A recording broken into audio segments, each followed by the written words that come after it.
అయితే మనం ఈ వీడియోలో ఏం సర్టిఫికేట్స్ అప్లోడ్ చేయాలి, ఎంత కేబీలో అప్లోడ్ చేయాలి, ఏ ఫార్మాట్లో అప్లోడ్ చేయాలి, సో దానికి సంబంధించిన లీస్ట్ ఆఫ్ డాక్యుమెంట్స్ మనము క్లియర్గా ఒకసారి చూసుకుందాం. సో ఫస్ట్ మనకు NEET UG 2024 rank card mandatory అండి. So everything it is based on revised rank card. Revised rank card మాత్రమే మనం అప్లోడ్ చేయాల్సి ఉంటుందండి. అది పీడిఎఫ్ ఫార్మాట్లో మ్యాక్సిమం 500 కేబీ వరకు మనం అప్లోడ్ చేయాల్సి ఉంటుంది. సో ఎప్పుడైతే మీరు డాక్యుమెంట్స్ అప్లోడ్ చేయాలనుకుంటున్నారో అది మీరు మొబైల్ నుండి కాకుండా ఇంటర్నెట్ సెంటర్ ద్వారా స్కానర్ నుండి స్కాన్ చేసి మ్యాక్సిమం 500 కేబీ అని చెప్పండి వాళ్ళకు, వాళ్ళు 500 కేబీలో సెట్ చేసి ఇస్తారు. అది కూడా పీడిఎఫ్ ఫైల్లో సేవ్ చేసి అప్లోడ్ చేయాల్సి ఉంటుందండి ఎన్ని డాక్యుమెంట్స్.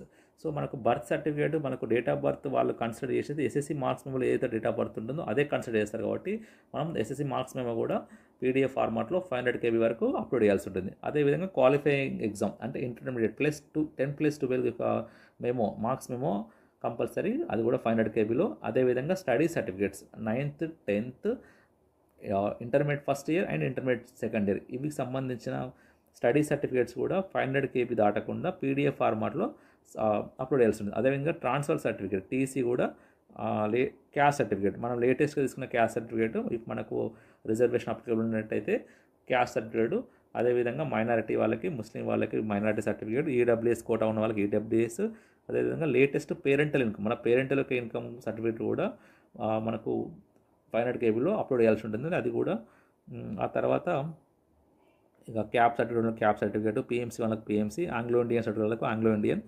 సో అదేవిధంగా candidate who have not studied in the education institute to be, అంటే ఎవరైతే లాస్ట్ 4 years గ్యాప్ ఉందో వాళ్ళు కంపల్సరీ రెసిడెంట్ సర్టిఫికేట్ కూడా సబ్మిట్ చేయాల్సి ఉంటుందండి. సో ఆ తర్వాత క్యాండిడేట్ యొక్క పాస్ ఫోటో అది 100 కేబీలో జేపీజీ ఆర్ జేపీఈజీ ఫార్మాట్లో, ఆ తర్వాత సిగ్నేచర్ కూడా జేపీజీ ఆర్ జేపీఈజీ ఫార్మాట్లో 100 కేబీ దాటకుండా సబ్మిట్ చేయాల్సి ఉంటుందండి. సో మనకు ఇందులో మెయిన్గా 4 steps ఇన్వాల్వ్ అయి ఉంటుందండి. మనం వన్స్ వెబ్సైట్ ఓపెన్ చేస్తాం, వన్స్ మన వెబ్సైట్ ఓపెన్ చేసిన తర్వాత tsmedadm.tschhe.in హోమ్ పేజ్లో మనకు డిస్ప్లే అవుతుందండి. అందులో మనం మెయిన్గా వాళ్ళు ABCDగా 4 steps ఇచ్చారండి. First mobile and email registration, తర్వాత candidate registration payment and fee, updating of data, తర్వాత అప్లోడింగ్ ఆఫ్ సర్టిఫికేట్స్. ఈ 4 steps మనం ఫాలో అవ్వాల్సి ఉంటుందండి. సో ఒకసారి మనం 4 steps సంబంధించిన డైరెక్ట్ వెబ్సైట్ నుండి చూసుకుందాం. వన్స్ మనం tsmedadm.tschhe.in ఓపెన్ చేసినట్టయితే మనకు హోమ్ పేజ్ ఓపెన్ అవుతుందండి. వన్స్ మనం హోమ్ పేజ్ చూసుకున్నట్లయితే ఫస్ట్ మనకు మొబైల్ అండ్ ఈమెయిల్ రిజిస్ట్రేషన్, మనం దాని మీద క్లిక్ చేసినట్టయితే మనకు నీట్ రూల్ నెంబర్ కొట్టగానే మనకు ఆల్ ఇండియా ర్యాంక్ అనేది ఆటోమేటిక్గా వచ్చేస్తుంది. తర్వాత మనం డేట్ ఆఫ్ బర్త్ ఎంటర్ చేయాలి, మొబైల్ నెంబరు, ఆ తర్వాత మళ్ళీ ఒకసారి కన్ఫర్మేషన్ మొబైల్ నెంబర్ కోసం మనం ఎంటర్ చేయాల్సి ఉంటుందండి. తర్వాత email ID, confirmation of email ID. So ఈమెయిల్కి వచ్చిన ఓటీపీ ఎంటర్ చేసి క్యాప్చా ఎంటర్ చేసి మనం వ్యాలిడేట్ చేసినట్టయితే ఫస్ట్ స్టెప్ మనకి ఇక్కడ మొబైల్ అండ్ ఈమెయిల్ రిజిస్ట్రేషన్ సంబంధించిన ఫస్ట్ స్టెప్ కంప్లీట్ అయిపోతుంది. సో ఫస్ట్ స్టెప్ కంప్లీట్ చేసుకోవాలండి ఇక్కడ. సో మనం ఫస్ట్ స్టెప్ కంప్లీట్ అయిన తర్వాత మొబైల్ ఈమెయిల్ రిజిస్ట్రేషన్, మనం సెకండ్ స్టెప్లోకి వెళ్ళిపోతే candidate registration and payment of fee. So దీనికి సంబంధించింది ఒకసారి మనము క్లియర్గా చూద్దాం. ఒకసారి వన్స్ మన వెబ్సైట్ ఓపెన్ చేసిన తర్వాత హోమ్ పేజ్ ఓపెన్ అయిన తర్వాత మనకు already mobile email registration complete అయిన తర్వాత క్యాండిడేట్ రిజిస్ట్రేషన్. సో మన క్యాండిడేట్ రిజిస్ట్రేషన్లోనే ఫీ పేమెంట్ ఆప్షన్ కూడా వస్తుంది. వన్స్ మనం క్యాండిడేట్ రిజిస్ట్రేషన్ మీద క్లిక్ చేసినట్లయితే so NEET roll number, all India counselling rank, date of birth, mobile number, caste, captcha enter చేసి వ్యాలిడేషన్ తర్వాత మనకు పేజ్ ఓపెన్ అవుతుందండి. సో మనకు ఈ పేజ్ వన్స్ ఓపెన్ అయిన తర్వాత ఈ డీటెయిల్స్ అన్నీ ఎంట్రీ చేయాలి. వన్స్ ఎంట్రీ చేసి వ్యాలిడేట్ అయిన తర్వాత సో మనకు next option fee payment. So మనం ఫీ పేమెంట్ ఒకసారి ఆప్షన్ చూసుకున్నట్లయితే మనకు ఫీ పేమెంట్ అనేది credit card, debit card or net banking ద్వారా మనము ఫీ పేమెంట్ చేస్తుంది. సో వన్స్ మనకు after payment you will receive a successful payment message the screen and you will receive a registration number. This registration number must important. మనం ఈ registration number ద్వారానే next process ఉంటుందండి.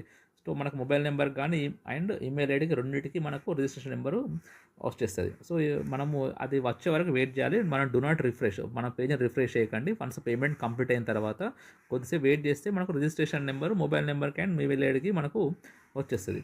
Successful payment proceed కాగానే మనకు towards your application fee okay అయిన తర్వాత మనకు registration number వచ్చేస్తుంది మన మెయిల్ ఐడికి. వన్స్ మనకు రిజిస్ట్రేషన్ నెంబర్ వచ్చేసిందంటే మనము నెక్స్ట్ వచ్చేసి మనకు డాటా అప్డేషన్ కూడా నెక్స్ట్ ప్రాసెస్ వచ్చేస్తుంది. వన్స్ మనకు రిజిస్ట్రేషన్ నెంబర్ అనేది రిఫరెన్స్ నెంబర్ ఇలా వస్తుంది. సో దాన్ని మనము సేవ్ చేసుకోవాలి చాలా జాగ్రత్తగా. ఆ తర్వాత updating the details of the క్యాండిడేటర్. సో దాంట్లో మనకు ఇది ఓకే చేయగానే డాటా అప్డేషన్ రాగానే మనకు నీట్ రూల్ నెంబర్ అడుగుతుందండి. So NEET roll number, registration, captcha entry చేసి వ్యాలిడిటీ చేస్తాము. సో డాటా ఎంట్రీలో ఫస్ట్ మనము ఎంట్రీ చేయాల్సింది, ఫస్ట్ మనం పాస్పోర్ట్ సైజ్ ఫోటోని 100 KB లెస్ దెన్ 100 KBలో జేపీఈజీ ఆర్ జేపీజీ ఫార్మాట్లో మన క్యాండిడేట్ డీటెయిల్స్ ఎంట్రీలో ఫస్ట్ పాస్పోర్ట్ సైజ్ ఫోటోని ఎంట్రీ చేయాల్సి ఉంటుంది.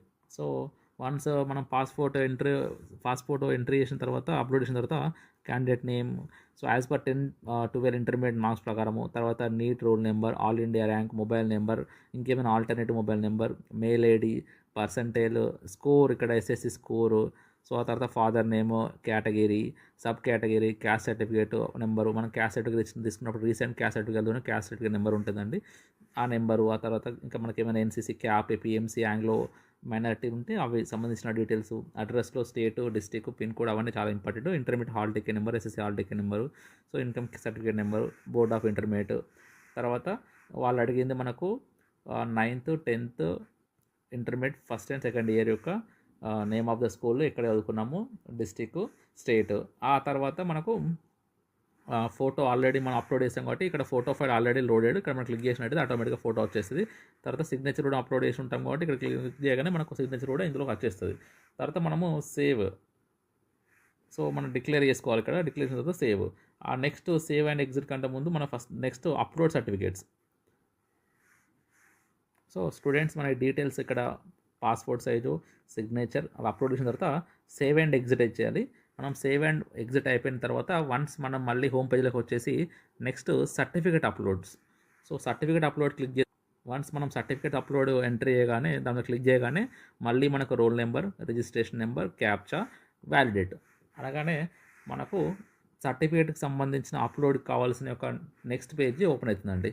మనం ఆ పేజ్లో చూసుకున్నట్లయితే వన్స్ మనం roll number, candidate name, father name, mother name, candidate name, parental income all India rank, score, date of birth అవన్నీ ఎంట్రీ చేసి మనకి ఇక్కడ డాక్యుమెంట్ అప్లోడ్ అనేది చాలా ఇంపార్టెంట్. సో వన్స్ మన డాక్యుమెంట్ అప్లోడ్ చేయాలన్నప్పుడు మన మొబైల్ ద్వారా కాకుండా ఇంటర్నెట్లోని స్కానర్ ద్వారా మనం అప్లోడ్ చేసినట్లయితే మనకు డీటెయిల్స్ కరెక్ట్గా స్కాన్ అవుతుంది.